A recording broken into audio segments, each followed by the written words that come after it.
Alors, on va voir un tuto très facile mais très intéressant parce que il nous permet, grâce à ViewRanger, d'enregistrer un circuit qu'on est en train de faire. Pendant qu'on marche, c'est ViewRanger qui fait un relevé de points et qui nous tracera la carte. Pas besoin de se fouler. Pour commencer, j'appuie sur la cible en bas de façon à ce que il me repère.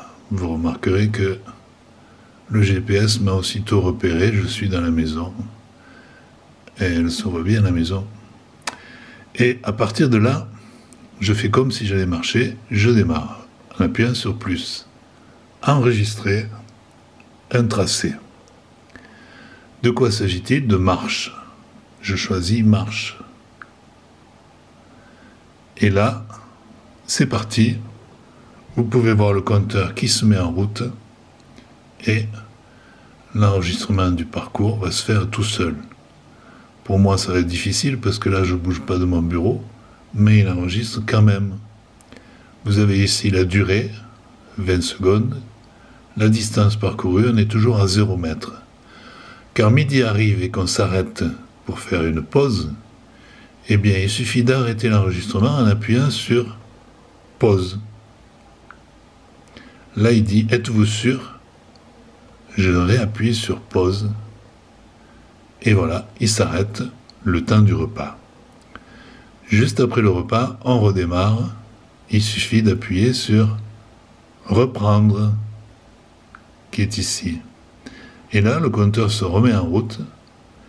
La distance aussi.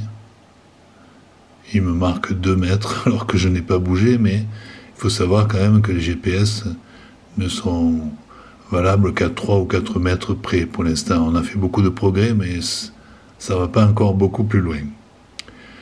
Une fois arrivé en fin de randonnée, si tout se passe bien, vous réappuyez sur pause, comme ça.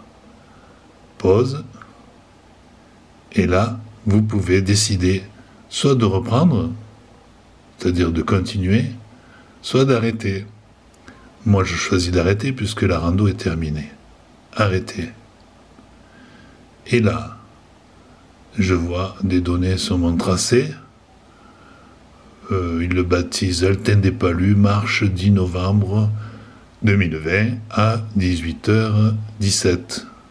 Type d'activité, etc. Marche, tout y est. Je peux sauvegarder le tracé.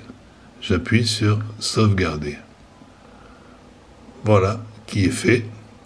Vous vous retrouvez avec un peu le même schéma que d'habitude. Généralité, dénivelé cumulé, longueur, vitesse, voir le tracé sur la carte. Moi, je veux bien le voir, mais bon, voilà. Le tracé, il est fait. Je n'ai pas bougé de mon siège, fort heureusement.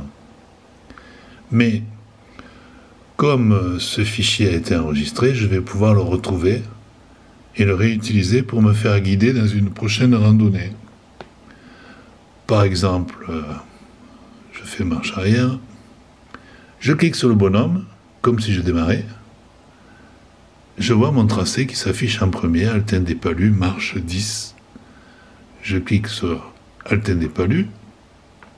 Comme d'habitude, je remonte dans le menu et je vais voir ce tracé sur la carte. Et le tracé, il est sur la carte. Mais je n'ai pas bougé. Alors cet après-midi, je me suis amusé à enregistrer mon petit circuit d'1 heure. Je vais essayer de vous le montrer. ViewRanger. Il faut le relancer. J'appuie sur le bonhomme. J'appuie sur tracé.